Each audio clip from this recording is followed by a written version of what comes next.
Hey everyone, in today's video I will show you how to fix the OTP problems on Amazon. So let's get started. First, open your Amazon app or go to amazon.in, log in with your credentials, and once you are in, go to the top right side of your screen and you will see the account and list option.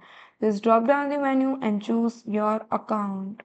Now you will see here the login and security option. Click on this and you will see this kind of interface. Now scroll down until you find primary mobile number.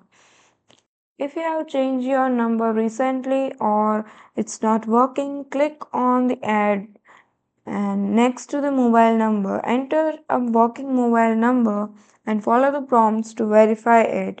This ensure OTP will go to your updated mobile number. If mobile OTP is not working, try login and click didn't get the OTP, then choose send an email. And that's it. How you can fix the OTP problems on Amazon. So that's it for the video. Thank you for watching.